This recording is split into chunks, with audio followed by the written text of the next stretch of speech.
പറഞ്ഞു. പക്ഷേ ഗിരിയേട്ടന് തല കുമ്പിട്ട് നിൽക്കുന്ന ശീലം കുറച്ചു കൂടുതലാ. അത് മാറ്റണം.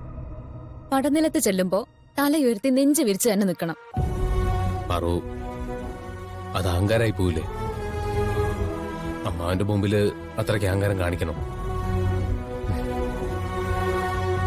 അമ്മാവന്റെ മുമ്പില് തലയെടുത്ത് നിൽക്കാൻ മാത്രം എനിക്കെന്ത് യോഗ്യതയുള്ളത്? ഞങ്ങളുടെ കുടുംബത്തിനെന്താ ഉള്ളത്? അങ്ങനെ തലമറന്ന് എണ്ണയക്കാൻ പാടില്ല. ഞങ്ങൾ പാവപ്പെട്ടവരാ. അപ്പൊ ആ നിലയ്ക്ക് തന്നെ നിൽക്കണം. ഗിരിയേട്ടനെ ഈ ചിന്താഗതി ആദ്യം മനസ്സിൽ നിന്ന് തുടച്ചു നീക്കണം.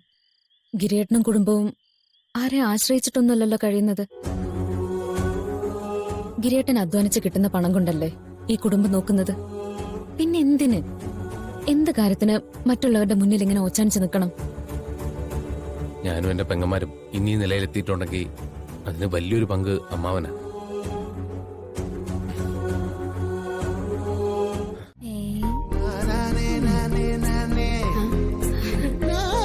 ഇന്നു മുതൽ എല്ലാരും കൃത്യസമയത്ത് ഉറങ്ങണം, കൃത്യസമയത്ത് എണീക്കണം. എല്ലാ കാര്യങ്ങൾക്കും ഇന്നു മുതൽ കൃത്യനിഷ്ഠ ഉണ്ടായിരിക്കണം. പ്രത്യേകിച്ച് ഉറക്കത്തിന്റെ കാര്യത്തിൽ. അറിയാലോ, ശരിക്കും ഉറങ്ങിയില്ലെങ്കിൽ ധാരാളം അസുഖങ്ങൾ ഉറക്കക്കുറവ് കാരണം നമുക്ക് എല്ലാവർക്കും ഉണ്ടാവും. So from tonight onwards, we must prioritize our health. We all need 7 to 8 hours of sleep, which is non-negotiable from today. Okay?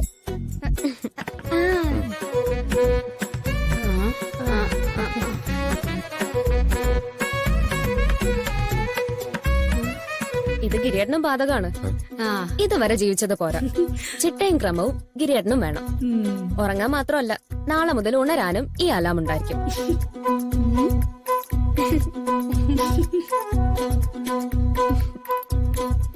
ഞാൻ രാവിലെ എഴുന്നേക്കുന്ന ആളാണ്. ഞാൻ പറഞ്ഞത് അങ്ങോട്ട് കേട്ടാ മതി.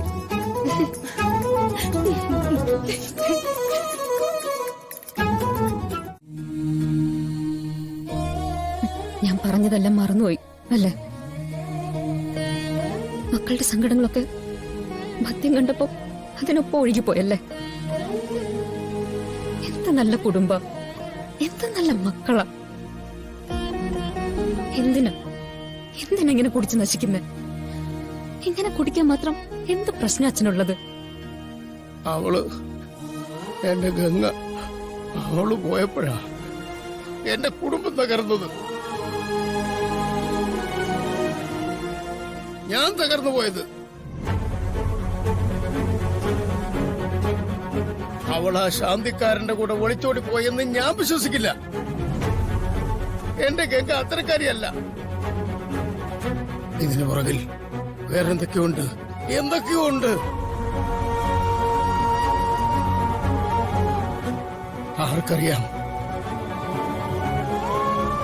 എന്തായാലും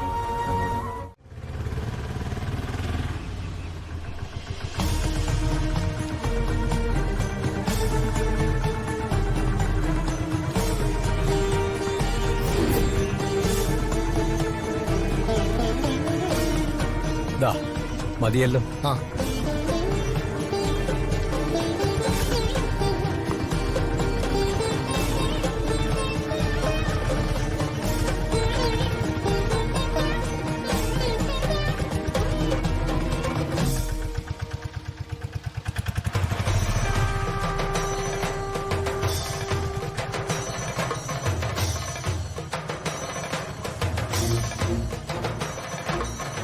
രത്നമോളുടെ കല്യാണം എപ്പോഴാണ് നടക്കുക? രാശിപ്പരകയില് കല്യാണ യോഗം ഇല്ല. ഇല്ലാന്ന് വെച്ചാല് ഉടനെ ഇല്ല. പക്ഷേ ഒരാളുടെ കല്യാണം ഉടനെ നടക്കും. ആരുടെ? വേറെ ആരുടെയല്ല, തന്റെ കല്യാണം ഉടനെ നടക്കും.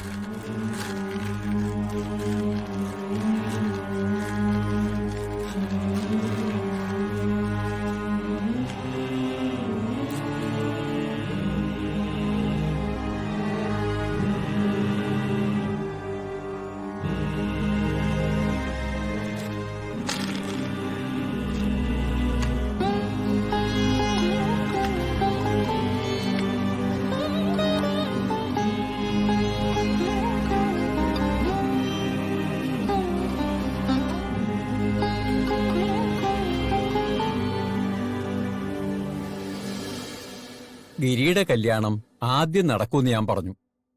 അത് കൃത്യമായി നടന്നു.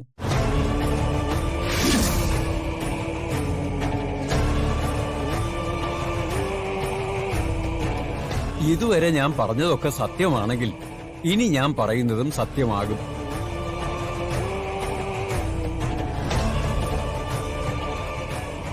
അധികം വൈകാതെ എല്ലാം കലങ്ങി തെളിയും.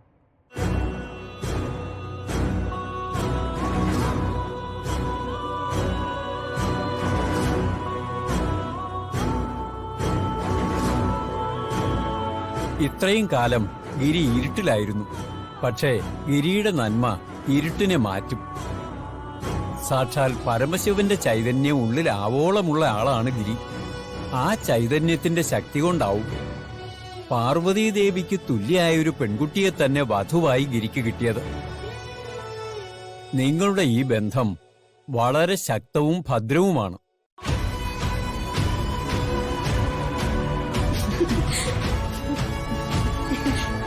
പ്രപഞ്ചത്തിലെ ഒരു ശക്തിക്കും നിങ്ങളുടെ ഈ ബന്ധത്തെ പിരിച്ചു മാറ്റാനാവില്ല.